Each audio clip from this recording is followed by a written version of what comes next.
Management. पहला question है how much is the requirement of funds. Funds कितने चाहिए. And second is from where I can get those funds, from where to procure that funds, because I am a management accountant, so I have to answer these two questions, my dear friends. First question is how much is the requirement. मुझे रोटी की भूख कितनी है, मुझे how much I am empty feeling, and then from where I will eat that.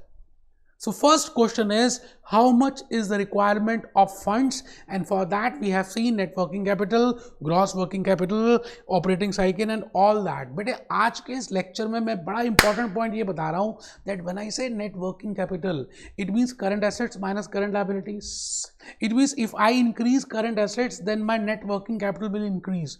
It means there is a direct correlation between current assets and net working capital. If I increase the balance of current assets, my net working capital balance will also increase, because they are hero heroine. But if I increase the balance of current liabilities, my working capital balance will decrease. You getting my point? So there is a negative correlation between current liabilities and working capital. एक बार question आया था बेटे आपके examination में on this aspect only, जो मैंने lecture number 6 में आपको बताया भी है. ठीक है जी. So I will say there is a direct positive relationship between current assets and net working capital, and there is a negative correlation between current liabilities and net working capital. So there is a need to find out that current assets increase कैसे होते हैं और decrease कैसे होते हैं. So it means I will be doing x-ray, I will be doing analysis of current assets. So current assets में we know that those assets which can be converted into cash within 12 months are named as current assets, and within those current assets the major important current assets. अगर आप किसी भी company की balance sheet को देखें, Coca Cola की balance sheet को देखें, टाटा मोटर्स की बैलेंस शीट को देखें, अपोलो टायर्स की बैलेंस शीट को देखें, अंबुजा सीमेंट की बैलेंस शीट को देखें, डाबर को देखें, मैं तो कहता हूं आप किसी मैन्युफैक्चरिंग कंपनी की बैलेंस शीट को देखेंगे तो first the major item of current asset is inventory. But 70% of the current asset part constitute of inventory.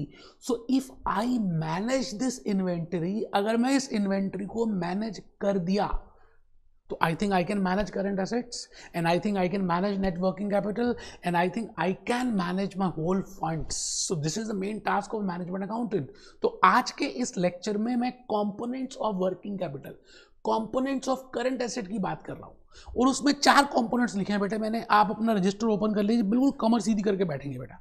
Inventory, account receivable, cash and marketable securities. सब लिखेंगे inventory, account receivable, cash and marketable securities. Inventory, account receivable, cash and marketable securities. तो if I manage this inventory, if I manage this account receivable, if I manage this cash, and if I manage this marketable securities, then I can manage my working capital. बड़ी simple सी बात है, एक family है बेटे, उसमें grandfather भी है, grand mother भी है, फादर भी है, मदर भी है, सन भी है, डॉटर भी है. If I can manage all these small players of this family, whole family can be managed. अगर आप अपना खाना पीना मैनेज कर लें, तो आप अपना ब्लड प्रेशर, अपना शुगर लेवल मैनेज कर सकते हैं. Similarly if I manage this inventory, I can manage working capital management. तो आज का ये जो लेक्चर नंबर 7 है CMA USA पार्ट 2 का, बेटे specifically on inventory management I will be talking of components. And when I say inventory management, just have a look on this. When I say inventory, because just in current assets we know that current assets, बेटे ये लिखा थोड़ा सा छोटा सा लिखा है, current assets minus current liabilities is equal to net working capital. If I increase current assets, my net working capital will increase. It means there is a ढाई अक्षर प्यार के, प्रेम के between current assets and net working capital. But if I increase current liabilities, my net working capital will decrease. It means there is a negative correlation and there is a positive correlation between current assets and net working capital. ठीक है sir. current assets का भी बता ही दिया sir मैंने आपको, and I will be today discussing. तो we will be doing 4 management. हमें 4 मैनेजमेंट करनी है. एक इन्वेंट्री मैनेजमेंट करेंगे, अकाउंट्स रिसीवेबल्स मैनेजमेंट करेंगे, कैश मैनेजमेंट को देखेंगे, मार्केटेबल सिक्योरिटीज को देखेंगे, और बड़े अच्छे अच्छे बाउमल, मिलर और अलग अलग टेक्निक्स, Japanese techniques, just बड़ा different techniques I will be doing it, you know, because this is same in CFA, this is same in CPA USA, this is same in ACCA, and I am recording specifically for CMA USA.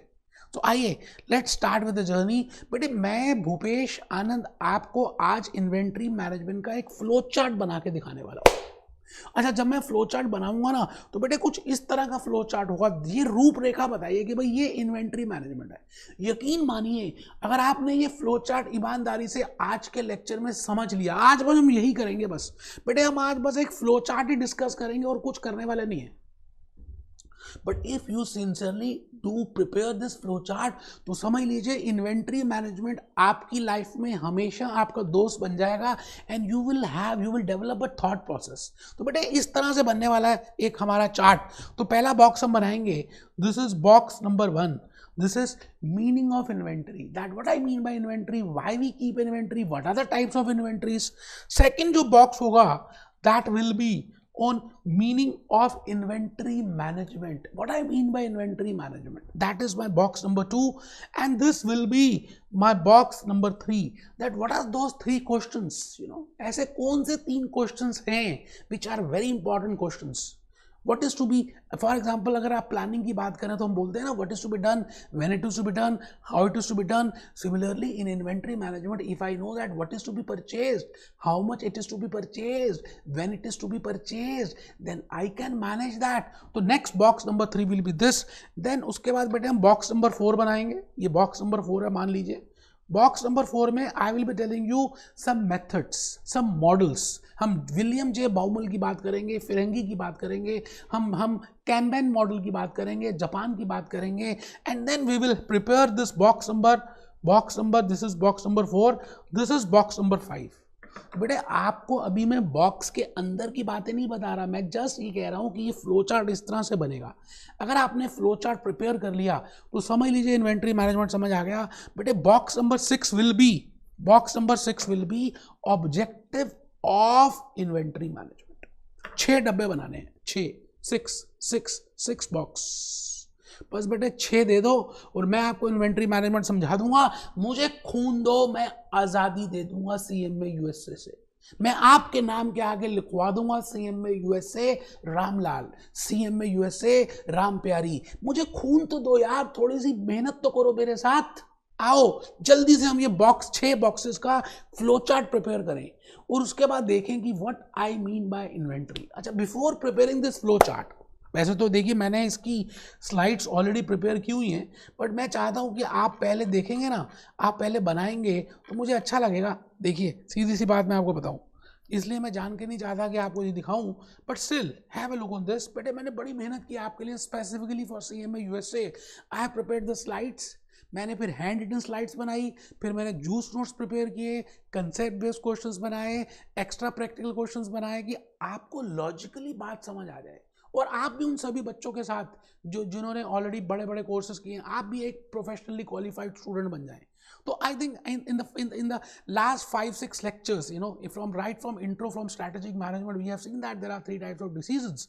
Investment decision, and when I say investment decision, it means you have to keep inventory for your for day to day running expenses. तो मैंने images यहाँ पे ला के रख दी Tata Motors की, Maruti Suzuki की, कि आपके माइंड में एक विजुअलाइजेशन स्टार्ट हो जाए कि इन्वेंट्री है क्या, वाई वी नीड इन्वेंट्री। आप बताइए, एक बनिए की दुकान में आप जाते हैं, बनिए की दुकान समझते हैं ना, जनरल स्टोर्स जहाँ पर चाय मिलती है, जहाँ पर चाय की पत्ती, चीनी, घी, दाल वगैरह वगैरह सभी सब्जियाँ मिलती है। अगर उसके पास स्टॉक नहीं होगा तो क्या वो अपनी दुकान चला पाएगा? आप उससे कुछ खरीदने गए और उसने आगे ऑर्डर किया कि ठीक है ये सामान अभी आएगा तो दूंगा, क्या आप वापस जाएंगे? It means why there is a need to keep inventory.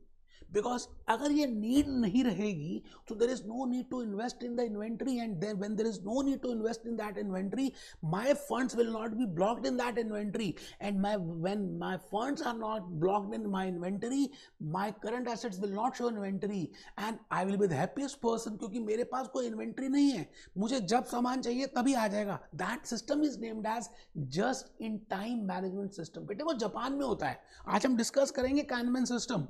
But the point is if I talk of India or if I talk of general prospects point of view, अभी रोबोट्स आ रहे हैं तो वो हो जाएगा सिस्टम. बट आज अगर हम बात करें तो there are two systems for managing that inventory. But I am not managing inventory. मैं आपको सबसे पहले ये बता रहा हूँ कि वाई वी कीप इन्वेंट्री.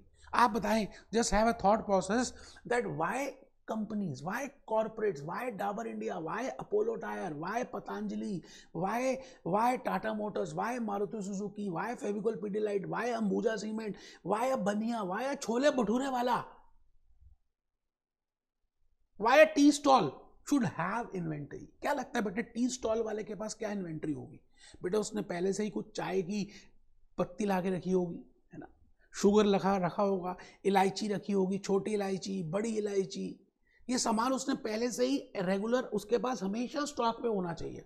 अच्छा, कुछ दूध खरीदता होगा, अच्छा कुछ उसके पास रेगुलरली कुछ चाय बन के खड़ी बन गई होगी. इट मीन्स अ चाय बेचने वाला, a tea vendor also has inventory 3 types. 3 तरह की इन्वेंट्री है बेटा. एक तो रॉ मटेरियल जो बिल्कुल कच्चा सामान है, अभी उसने दूध उबाला नहीं, अभी थैलियों में पड़ा हुआ है बेटा, प्लास्टिक की थैलियों में. अभी 5 किलो पत्ती बंद पड़ी है, अभी चीनी पड़ी है, कुछ चीनी उसने यूज कर दी है चाय बनाने के लिए, कुछ चाय बन गई है. It means there are 3 types of inventories. One is raw material, second is work in progress, third is finish goods. जैसे आप सीएमए यूएसए IMA इंस्टीट्यूट के लिए वर्क इन प्रोग्रेस हैं. You are not a raw material because you have already joined this course. Now you are not finished. So there are 3 types of inventories, my dear friend. One is raw material, second is work in progress, and third is finished goods. So as per Hawk, as per Glem, as per Wiley, again there are 3 types of materials. As per Becker even, because I have prepared the juice notes keeping in mind all these 4 study materials.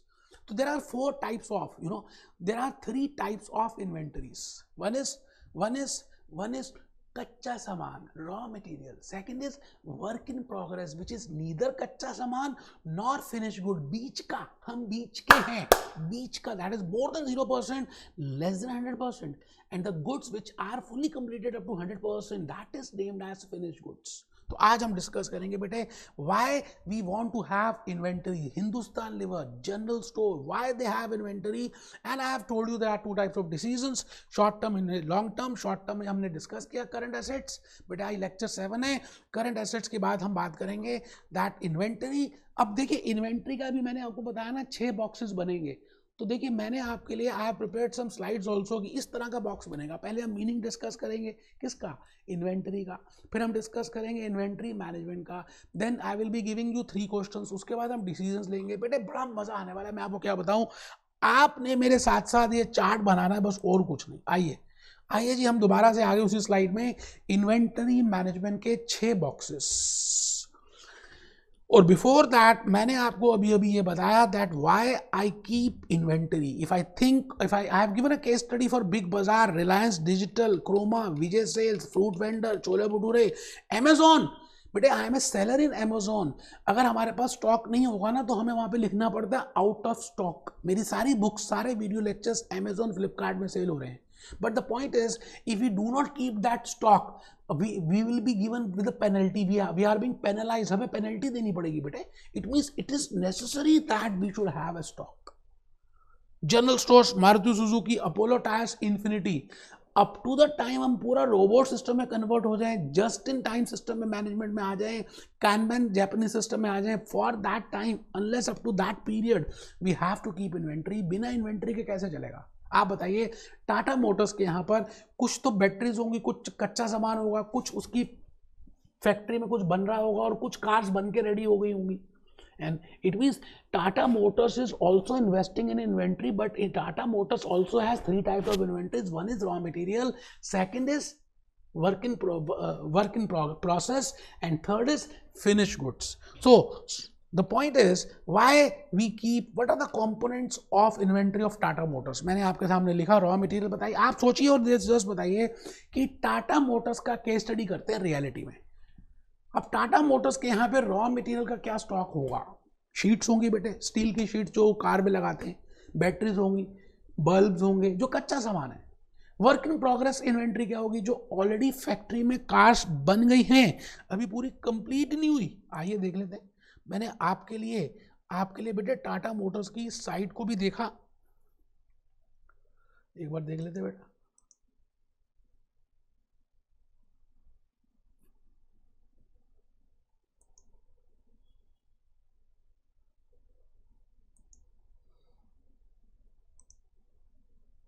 एक second बेटे, मुझे लगता है मैंने इसको नहीं किया. मैं चाहता हूँ कि आपको मैं गूगल बाबा से कुछ दिखाऊं, और ये रहा आपके लिए गूगल बाबा.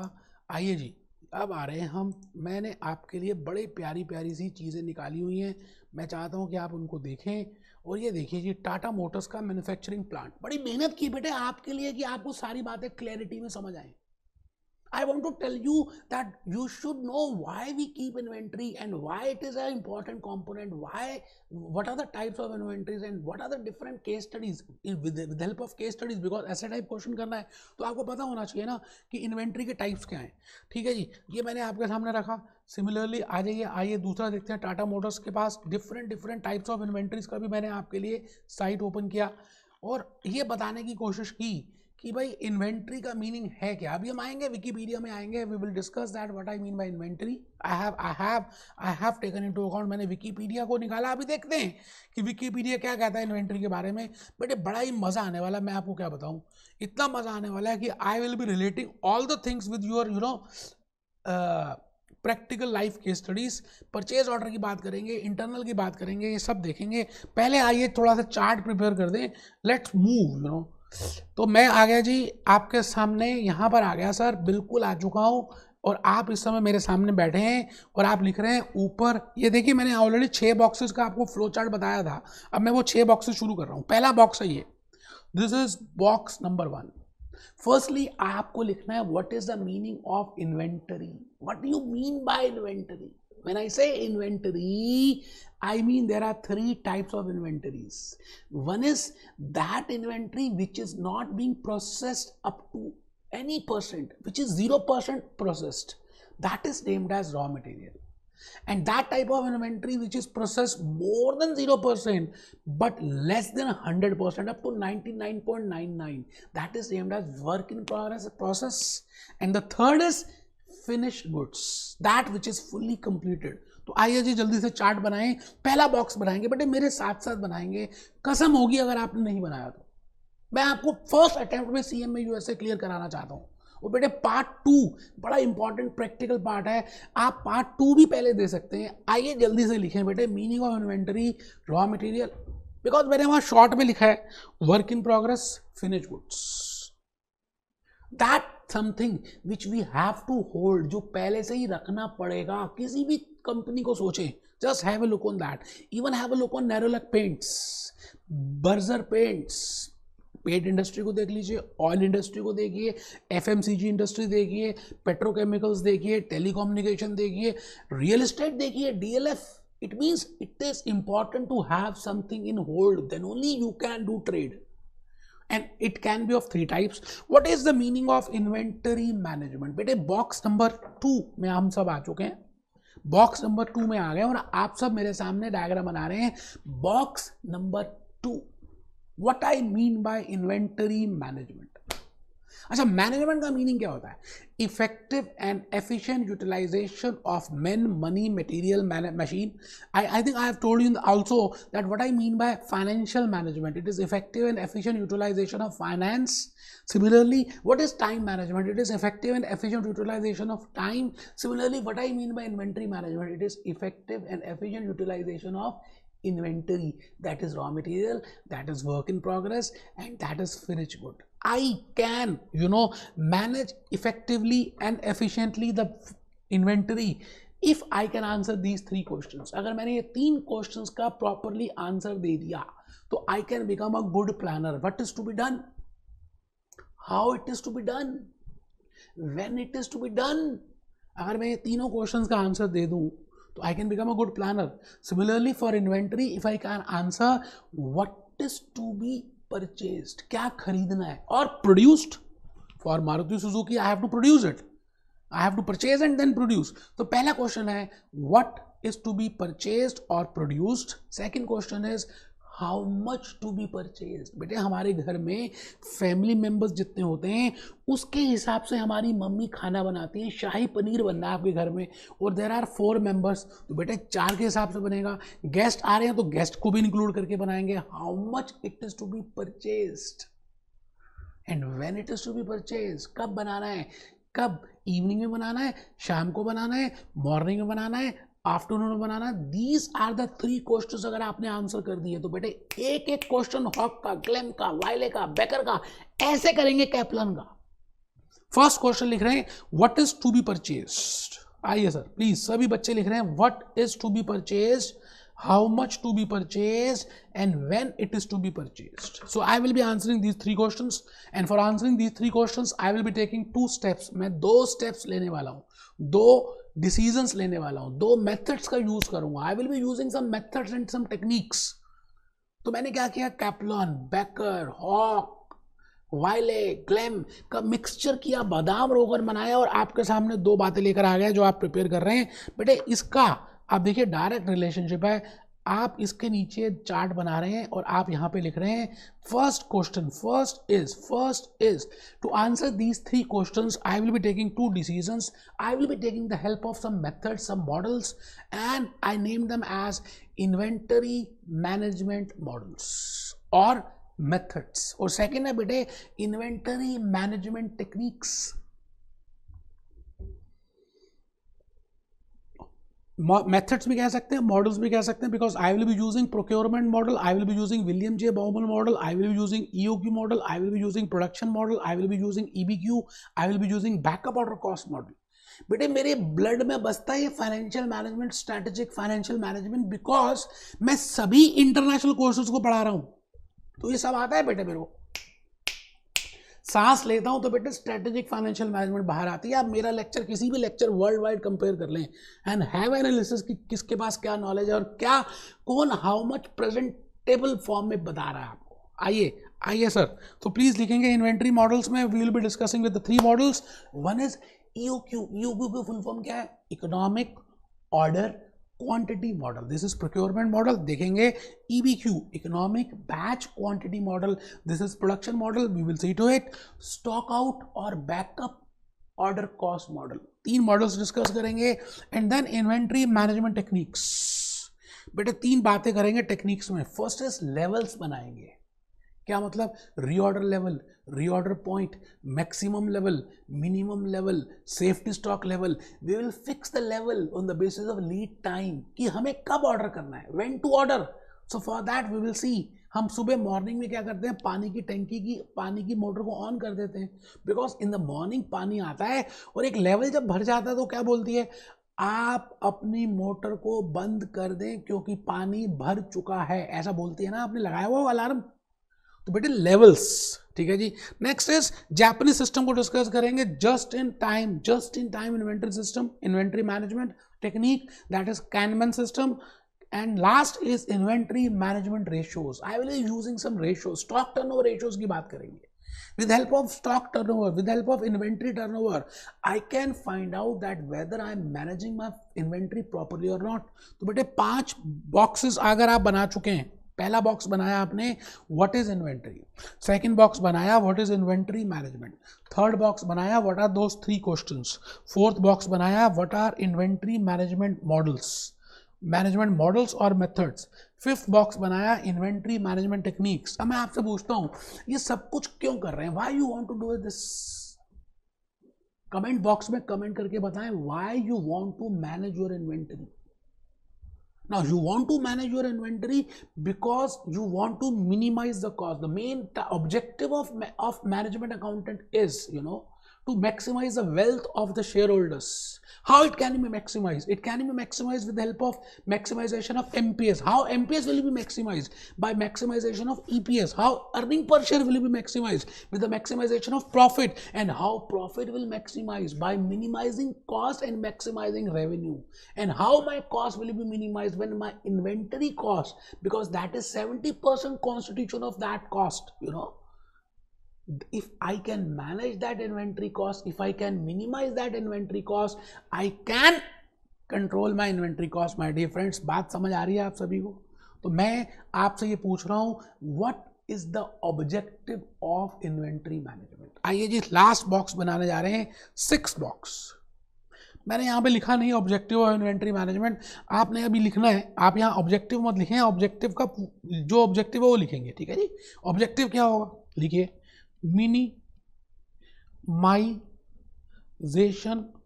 ऑफ, सब लिख रहे हैं, इन्वेंटरी कॉस्ट. मिनिमाइजेशन ऑफ, देखिए ज़्यादा ओवर स्मार्ट ना बने, सभी लिखेंगे. नो डाउट ये यूट्यूब में हम अपलोड कर रहे हैं, but the point is we are also charging huge money for these lectures. आपको फ्री में मिल रहा है, आप साथ साथ लिखेंगे तो then only you will be getting benefit. So minimization of inventory cost, minimization of inventory cost, that is my objective. Because if I minimize my cost, my revenue will my profit will increase. Let the revenue remain same, my profit will increase, my EPS will increase, my MPS will increase, my sentiments will increase, and I will maximize the wealth of the shareholders. अब हमारे कि objective में क्या मतलब है, objective को अलग से डिस्कस करते हैं, क्योंकि अगली चर्चा हमारी यहीं से स्टार्ट होनी है. That what I mean bye inventory, what is the objective of inventory management. अब बात समझ रहे हैं बेटे? मैंने ना आपके जूस नोट्स बड़े प्रिपेयर किए, अभी मैं दिखा नहीं रहा. हम देखेंगे उन जूस नोट्स को, डिस्कस करेंगे. थोड़ा सा मैं आइडिया बता दूं बेटे, ये देखो हमने स्लाइड्स तो अलग से बनाई है, PPT, ठीक है जी. जूस नोट्स अलग से प्रिपेयर किए हैं. ये सेक्शन बी है, हम कर रहे हैं working capital management unit 4, and within unit 4 you know we have divided to 6 concepts. And concept number 1 we have already discussed in last, you know how many lectures, 5 lectures जो हमने discuss किए है ना. हमने जो discuss किया उसमें working capital management discuss कर लिया, ऑपरेटिंग साइकिल कर लिया, और लेक्चर 6 में इनका प्रैक्टिकल पार्ट कर लिया, हॉक से वगैरह वगैरह से. अभी हम कर रहे हैं concept number 2, that is inventory management.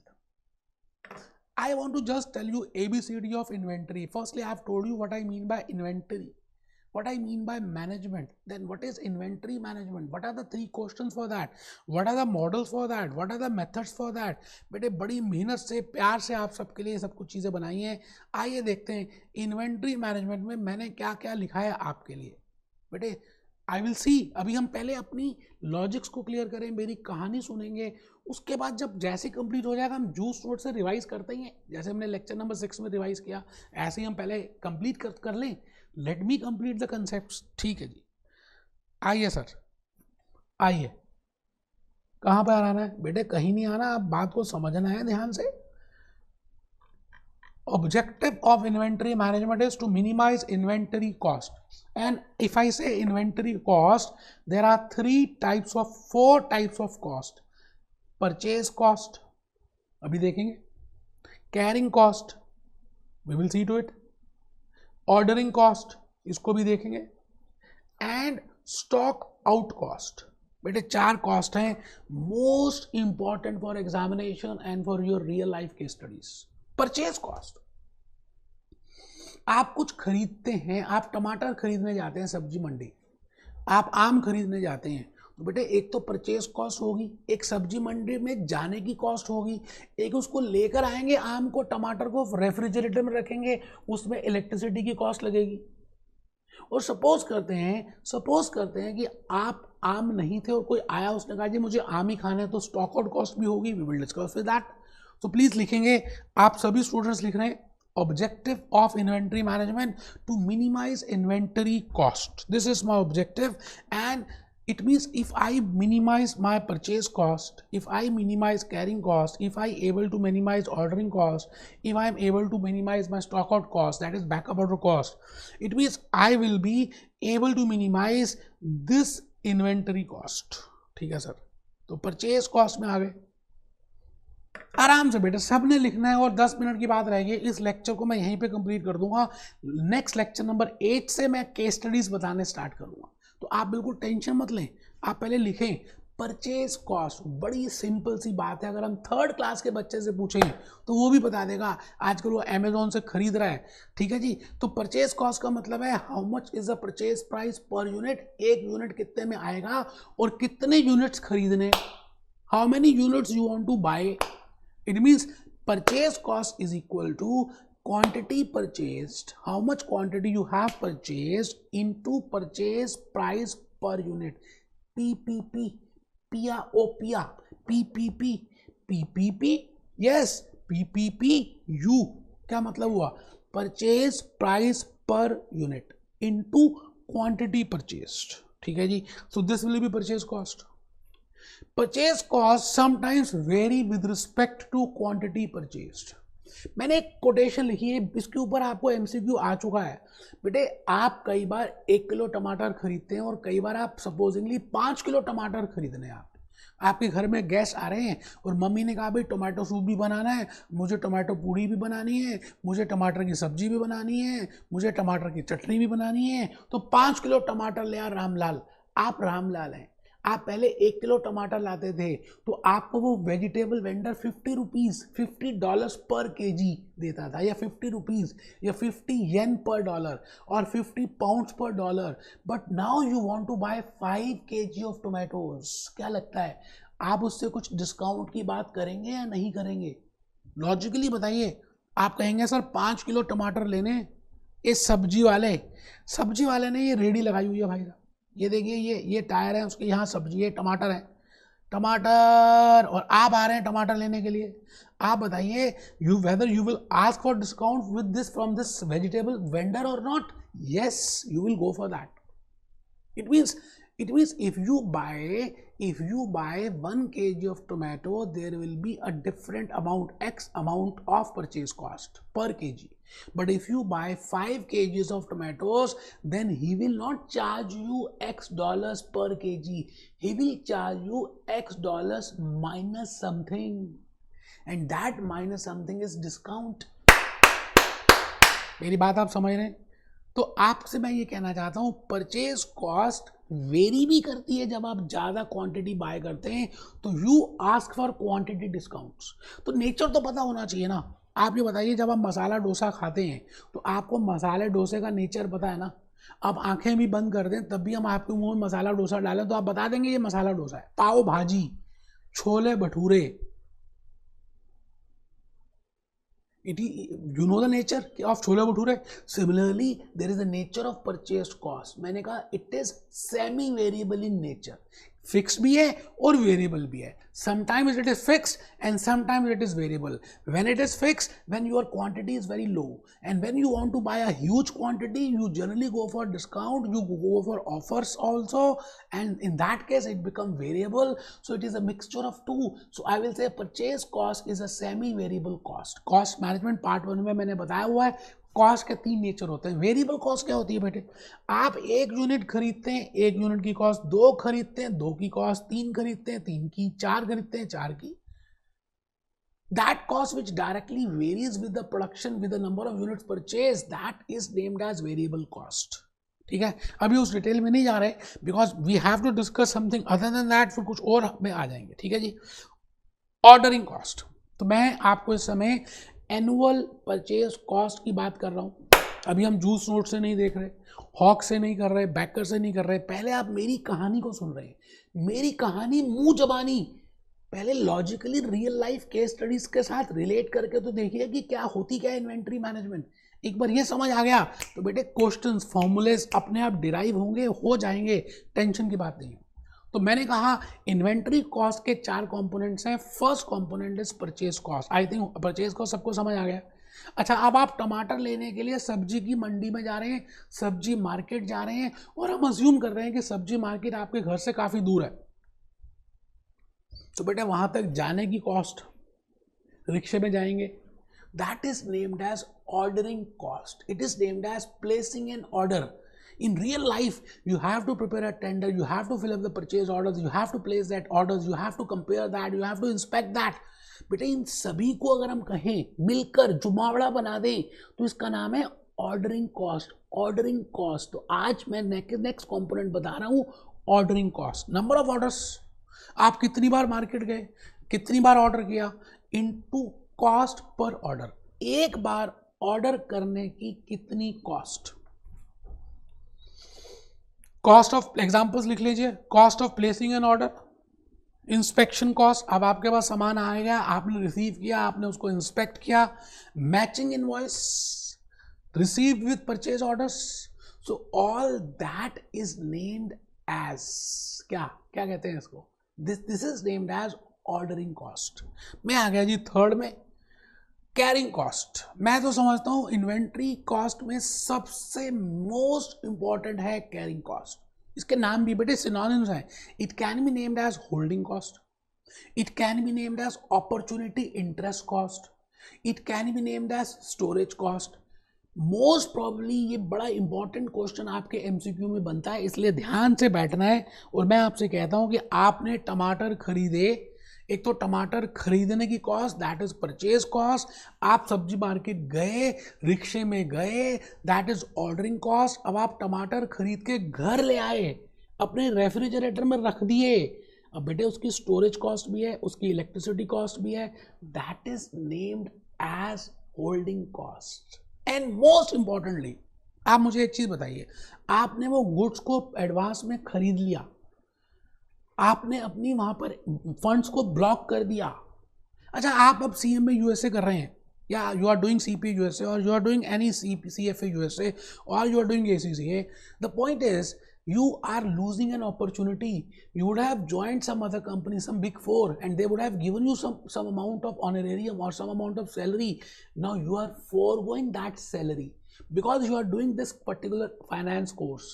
इसी तरह से वो जो funds उस corporate entity ने block किए for purchasing that inventory, for holding that inventory, वो funds, if they would have invested in some other place, they would have purchased marketable securities, they would have earned some rate of interest on that. But now they are losing that rate of interest, they are losing that income, they are losing that income because they have invested these funds in buying those inventories. Getting my point? आप समझ रहे हैं? मैं आपसे ये कहता हूं कि जो नेक्स्ट अपॉर्चुनिटी है, आप उससे जो इनकम अर्न कर सकते थे, आप उसको लूज कर रहे हैं.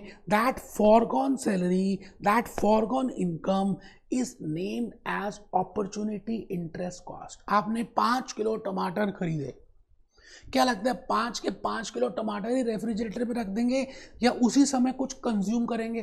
कुछ तो किचन में चले जाएंगे, कुछ आप खा ही लेंगे, रास्ते में कच्चा टमाटर खा गए, कुछ मम्मी ने सब्जी बनाई शाही पनीर, फिर कुछ चटनी बन गई, और 2-3 किलो टमाटर बचे, वो आपने रेफ्रिजरेटर में रख दिए.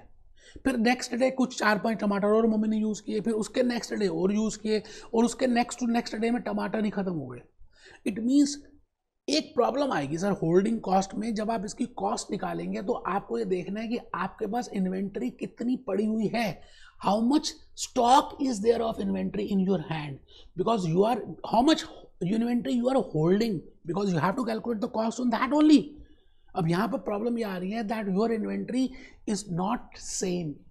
फर्स्ट डे 5 किलो थी, कुछ देर के बाद 4 किलो 4 kgs रह गई, फिर 3 kgs, फिर 2 kgs, फिर 1 kg, फिर 0. It means there is a variation in the quantity held. तो बड़ी प्रॉब्लम ये आनी है that we cannot find out accurate holding cost. तो इसलिए while calculating holding cost हम जनरली क्या करेंगे, एवरेज कैलकुलेट करेंगे. बेटा कहीं भी प्रॉब्लम आती है ना तो वी विल यूज प्रोबेबिलिटी, और प्रोबेबिलिटी ये कहती है probability of success will be 50% and probability of failure will also be 50%. if you go for tossing a coin for 10 times, 5 bar tell आएगी और 5 बार फेल होंगे, 5 बार हेड आएगी. ठीक है, तो इसी तरह से मैं आपसे ये कहना चाहता हूँ that in case of holding cost because the number of units are not static, they are changing, they are dynamic. So we have to calculate the average inventory. बेटे बहुत सारी बातें बोल गया, अभी देखते हैं, पहले इसको लिख लेते हैं. आइए पहले लिखें. कैरिंग कॉस्ट लिखा, होल्डिंग कॉस्ट लिखा, अपॉर्चुनिटी इंटरेस्ट कॉस्ट लिखा, rent. If I talk of a corporate entity, आपने गोडाउन लिया, गोडाउन का रेंट पे कर रहे हैं, या आप रेफ्रिजरेटर ले रहे हैं, जैसे कोविड शील्ड वैक्सीन आपको स्टोर करनी है तो रेफ्रिजरेटर चाहिए, तो डेप्रिसिएशन लग रहा है उस रेफ्रिजरेटर में for holding that Covid shield vaccine. Insurance cost लग रही है। स्पॉइलेज, बेटे कुछ मटेरियल, कुछ क्वांटिटी तो खराबी हो जाती है, कुछ तो इवेपोरेट हो जाती है। पेट्रोलियम है, आप पेट्रोल को खोल के रखें, इवेपोरेट हो जाएगा। There are so many chemicals जो इवेपोरेट हो जाते हैं, जो श्रिंक हो जाते हैं, जो स्पॉइल हो जाते हैं, जो ऑब्सोलीट हो जाते हैं।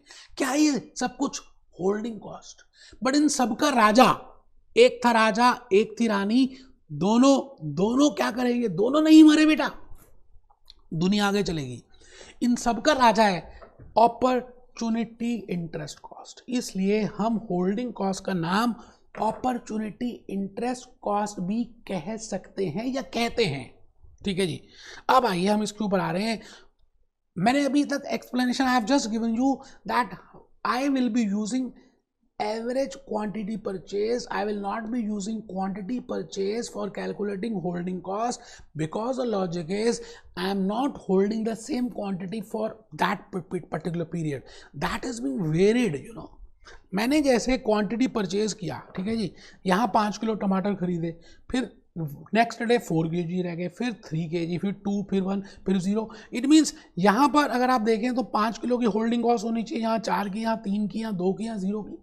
इसलिए हम क्या करेंगे, यहां पर 0 आ गया तो 5 + 0/2 we will calculate holding cost on 2.5 kg, not on 5 kg, keeping in mind the law of probability. तो इसलिए हम यहाँ पे एवरेज लिखते हैं। बेटे लॉजिक बताऊंगा, कंसेप्ट बताऊंगा, तभी तो बातें समझ आएंगी। अमेरिका की ऐसी की तैसी हम कंसेप्ट बताएंगे। बेटे कंसेप्ट इंडिया से निकले हैं। Carrying cost is equal to average inventory purchased. So I have told you the logic why I am taking into account average inventory purchase into carrying cost per unit. ठीक है जी। तो मैं last point में आ रहा हूं आज के इस लेक्चर में, that what I mean by stock out cost. Supposingly आप कस्टमर हैं और आप अपनी एक जनरल स्टोर की दुकान पे गए और आप जनरली उसी जनरल स्टोर की दुकान पे जाते हैं सामान खरीदने। आपको कॉलगेट टूथपेस्ट लेनी है और generally you use Colgate toothpaste only and you generally visit to that place only, to that general store वाला only. आप सुबह सुबह उठे, आपने देखा टूथपेस्ट नहीं है, आप उस जनरल स्टोर वाले के पास गए, आपने कहा भैया कॉलगेट टूथपेस्ट दे दो। जनरल स्टोर वाला कहता है, बनिए की दुकान वाला कहता है आज कॉलगेट है नहीं, खत्म हो गया स्टॉक। और वो उसको मालूम है कि आप उसके बड़े फेवरेट कस्टमर हो, आप उसके रेगुलर कस्टमर हो। तो बताइए वो जनरल स्टोर वाला क्या बोलेगा कि आज नहीं है कल ले लेना? तो क्या आप एक दिन ब्रश करके नहीं जाएंगे आप अपने ऑफिस? आप क्या करेंगे? आप उस अगले दिन की वेट नहीं करेंगे, आप नेक्स्ट शॉप में चले जाएंगे और वहां से कॉलगेट की टूथपेस्ट परचेज कर लेंगे। और सपोज करते हैं कि आप पहले वाले शॉपकीपर से $50 की एक टूथपेस्ट परचेज करते थे और सेकंड के पास गए, उसको पता था कि आप उसके पास नहीं आते हो, वो आप डायरेक्टली उसके पास पहले वाले के पास जाते हैं। तो उसने क्या किया, आपको डिस्काउंट दे दिया $45 पर toothpaste. Originally you were paying $50 पर toothpaste, but now because that toothpaste is not available with that general store वाला and you have visited new shop, और न्यू शॉप एक क्लेवर बिजनेसमैन है, उसने $45 पर टूथपेस्ट आपको ऑफर किया। इट मीन्स $5 आपको कम देने पड़े। आप मुझे एक चीज बताएं, नेक्स्ट टाइम आप किसके पास जाएंगे, पहले वाले जनरल स्टोर्स के वाले के पास या नए वाले जनरल स्टोर्स के पास? बेटे नए वाले के पास जाएंगे, बिकॉज आपके $5 का उसने पहले ही दिन आपको डिस्काउंट दे दिया। It means if that first general store wala don't have that stock, he will have to incur some cost, and that cost is that sale will be foregone, that customer will not come again. It can be possible. और अगर उसके पास stock नहीं है तो वो किसी से खरीद के उसके घर में डिलीवरी देगा। It means that type of cost which is related with stock out, that is named as stock out cost, or it is named as backup order cost. मेरी बात समझ रहे? तो फोर्थ कॉस्ट लिखिए बैकअप ऑर्डर कॉस्ट। मैं अभी Amazon case study बताऊंगा। Cost of placing एक्सपीडिटेड order. आप पता है आपको, आप जब अमेजॉन से परचेज करते हैं और आपको अर्जेंटली चाहिए होता है कुछ सामान, विदिन 24 आवर्स। तो अमेजोन आपसे कुछ सेपरेट चार्जेस लेता है। आपने कभी अमेजोन फ्लिपकार्ट में बाय किया है तो आपको ये पता होगा, this is named as safe, this is named as stock out cost और backup order cost, foregone sale. भाई आप उसके पास जाएंगे नहीं पहले वाले के पास, आप सेकंड वाले के पास जाएंगे, और अब next time if you want to buy a new thing you will firstly go to that new general store, so that is named as cost of ill will, that is loss of customer. So these are the 4 types of costs which you have to see. And I am doing inventory management. This is Bhupesh Anand. I am doing unit number 4, working capital, lecture number 7. And that too, total inventory cost is equal to purchase cost plus ordering cost plus carrying cost plus stock out cost. अब बेटे आप ये बताओ, कभी भी cost calculate करते हो तो कुछ पीरियड तो होना चाहिए. You prepare a financial statement for a particular period. 12 months का हम जनरली बनाते हैं. अमेरिका में हो, लंदन में हो, श्रीलंका में हो, पाकिस्तान में हो, इंडिया में, we generally prepare a financial statement for 12 months. Similarly, we have to see the units for which we want to calculate the inventory cost, and inventory cost is being generally calculated for 12 months annually. No doubt we can calculate monthly also, no doubt we can calculate for per day also, but अगर कुछ भी नहीं दिया गया तो हम मानते हैं कि हम इन्वेंट्री कॉस्ट 1 साल की, 12 महीने की, 1 ईयर की निकाल रहे हैं. समझ आ गई? तो यहाँ पर मैं ये कह रहा हूँ कि ये जो भी कॉस्ट आप लिख रहे हैं, it is calculated on annual basis for 12 months. हम इसको 12 महीने के लिए कैलकुलेट करेंगे, 12 महीने के लिए कैलकुलेट करेंगे. तो बेटे आज के इस लेक्चर में मैंने आपको ज़्यादा कुछ नहीं बताया. I have just given you a meaning of inventory management. I have just prepared a diagram for you that what I mean by inventory management. I have just told you the meaning, the objective, and just the components of the objective and what I want to say about inventory cost. बेटे lecture 8 में आपको मैं case study देने वाला हूँ. टमाटर की case study, reality की केस स्टडी से डिस्कस करेंगे कि वो विलियम जे बाउमल ने, मॉडल ने फॉर्मूला कैसे कैलकुलेट किया. जैसे हमने नेक्स्ट क्लास में हम इसको डिस्कस करेंगे बेटे इकोनॉमिक ऑर्डर क्वांटिटी, फिर हम डिस्कस करेंगे इकोनॉमिक बैच क्वांटिटी. अच्छा, इकोनॉमिक ऑर्डर क्वांटिटी में वो फॉर्मूला कैसे आया विलियम जे बाउमल का, उसको डिस्कस करेंगे. और ये सब आपके उसमें दिया हुआ है स्टडी मटेरियल में. आप बिल्कुल टेंशन मत लें. देखिए आप टेंशन लेंगे ना तो ठीक बात नहीं रहेगी. मैं हूं ना यहाँ पर, आपको टेंशन किस बात की लेनी है. मैंने अपने जूस नोट में सब कुछ इंक्लूड कर ही दिया है. ये देखिए आप, inventory management refers to the process of determining and maintaining the requirement. This is what to order, when to order, how much to order, cost of retaining that inventory, carrying cost, purchase cost, सब लिखा है बेटे juice notes में, सब कुछ लिख दिया है. Ordering cost, stock out cost. मेहनत की है, प्यार किया आपके साथ. होप आपको ये लेक्चर अच्छा लगा होगा. 2 लेक्चर्स और लगने वाले हैं और मैं पूरा लॉजिकली आपको बातें समझा दूंगा, and you can easily attempt your paper and get first time success. Be happy, be jolly, be cheerful.